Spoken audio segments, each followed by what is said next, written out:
Tune in. Detroit finest. Boneman. You know what I mean? Big cuz. Shake, rattle, and roll. Take your bag. Multiply your bag. Make your bag work against itself for the betterment of the family. You gotta understand it. Peep game. Coney Island Chronicle with your boy.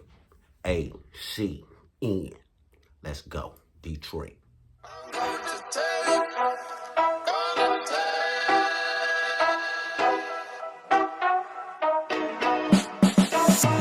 Extra, extra, read all about it. Extra, extra, read all about it. This episode is dedicated to my big cousin Boneman, you know what I'm saying? Very, very, very influential individual. Always had good insight. Always was about the family. Always was about unity. And always was about, hey, get your bread. And a funny motherfucker. So, you know, this may be a couple sequels because, you know, my big cuz mean a lot to me.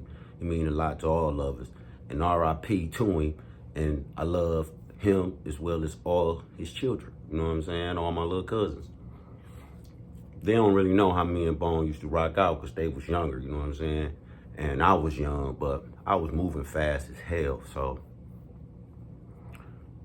my uncle and my cousin Bone, they more kind of like was more closer, you know, and they older than me. So as time went on and I was on the boulevard, you know, my name became the name that ultimately was dictating what went on and how it went on and who was what and what was in the neighborhood.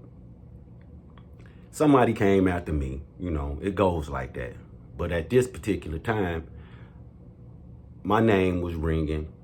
My uncle, he had came home from the joint. And at the time, it's like 87, somewhere up in there. And my cousin had a blow called P-Funk. Now P-Funk was a bad joker, right?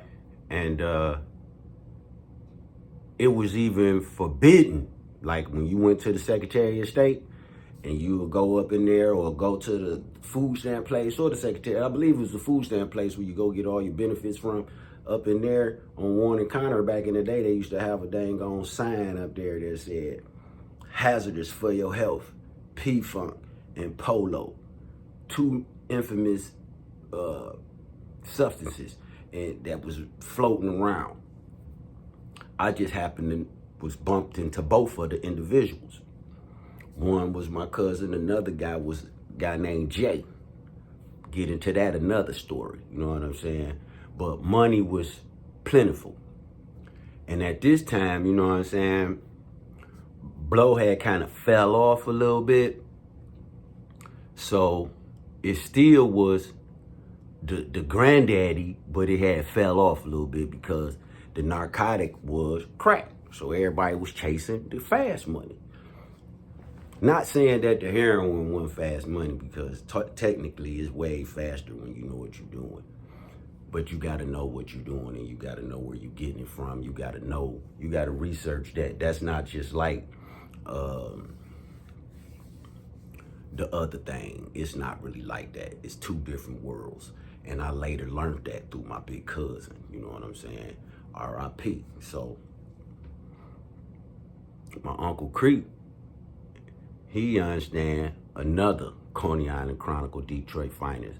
But he was slapping and messed around and got locked up, came home, had parole to my mama's house. So when he paroled to my mama's house, him and my cousin clicked back up. So when they clicked back up, my uncle, he really can't do too much as far as going outside and moving around. Plus, this not his neighborhood. This my neighborhood. He don't really know people and shit like that. So, and I ain't really too keen on the dog food game. So I don't really even consider even hustling that because I'm over here. So we got the stroll, ferry banging, got a building, 1341. it ain't even banging yet, but a lot of people stay in there, they use crack. Ultimately, I wound up having that building.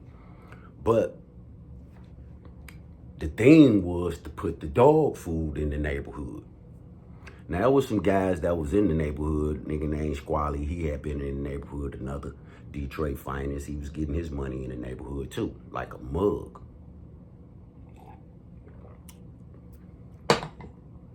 So, my uncle, he really can't do too much. So, it falls on me. So I'm meeting people and stuff, you know, neighborhood banging. I know who do what and who don't do what. So I would try to hustle it, but it wasn't my thing. So my homeboy Duke and my homeboy Kev and my homeboy Keith, they was already working with my cuz. Keith and Kev was from on the west side. I ain't know that, but they was from the boulevard, but they had moved on the west side. They was hustling with my cousin over there. So Keith messed around and got killed. He get killed on, I want to say, Kentucky or Ohio or something, one of them. My cousin and everybody, we go to his funeral and all this. We get back to the neighborhood and everything, and my uncle and my cousin starting to do their thing in the neighborhood with the dog food. Keith, brother Kevin, is coming around with the P-Funk. My cousin Bone and his homeboy Sam getting so much money right at this time that Sam got car lots. They getting money. So Keith and Duke came down in the neighborhood with the dog food on the P-Funk. So it's P-Funk and it's Polo on Ferry. Banging. Competitors. So it's booming. They booming on their little tip. But I'm still not even concerned with that world because I'm moving fast over here. But my cousin steady telling me, cuz you need to come on, man, and stop playing because this is what it is. But my other cousin that I'm dealing with, R.I.P., Eric, he hooking me up on the lady. So that's what I'm working with, you know. So we all in this together, family, you know what I'm saying? And everybody was kind of like this at the time. You know what I'm saying? If you was trying to get you some money, you're going to deal with the people that you trust. And your family is the ones that you trust. So, sometimes. So, cuz he was doing both. Girl and boy. So, after Keith get killed, I'm over Kevin's house.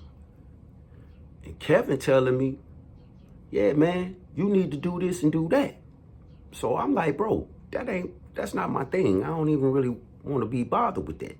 You know what I'm saying? But he like, man, look, your cousin doing it like this and like that. And you could get this and get that. Now, back then, grams was $250, right? A gram out the gate, you got to go by what is taken, for one. A lot of guys running around. I don't know what didn't happen with the game, but I do know what happened. And you got to know the chemistry and be able to go to the table, or you just going to be one of these guys running around here talking about they got 100 grams. You know what I'm saying? And that's just a bunch of garbage. Especially back then, nobody did that. It was either you was getting an ounce, 2 ounces, 3 ounces, an eighth, and on and on and on. You know what I'm saying? It went just like how any other things would go. You know what I'm saying? I don't know where y'all get this just calling it that, but hey, to each his own. But anyway, back then, a gram was $250, and it took like a 3, a 4, a 5, a 6, a 7. It all depends. You know what I'm saying? So if a gram took that, then a brick took that. If a brick took that, then a zip took that. If Zip took that, then Abe took that. It all depends on who you was getting it from. So you always was supposed to quadruple your money. You never supposed to be able to just pack something up. Garbage. But anyway, Squally them over here rocking. They got the little thing going on with some little $6 little things. So when I finally do get interested into the dog food, you know what I'm saying? Cuz I come from off Hardy. Cuz pull up on me, he in a Chevette. Old beat up little Chevette. He got a bag of bundles in the car. He say, Tony Bone, take 2 of these. By now my uncle gone. He don't even stay with us. I'm barely in the neighborhood, you know what I'm saying? And I'm back in the neighborhood because I'm trying to reinvent myself, you know what I'm saying? So boom, right out the gate, here come Unc. Here come Big Cuz. See what's up with this? Boom, I get the dang on 5, I get the 2 bundles, right? 13 in the pack, 2 bundles. At the time, I ain't really know what he had put in the packs, you know what I'm saying, as far as smack-wise. But anyway, it's a fiend that was in the hood. It was Red. It was, dang, who did I get them mugs to? AB brother. And I think that was about it. Because after them 3, well, the first one I gave to Red. Red come up out the dungeon, hammered, right? So he on his nod. He nodding all out on Ferry on the corner. Bone laughing.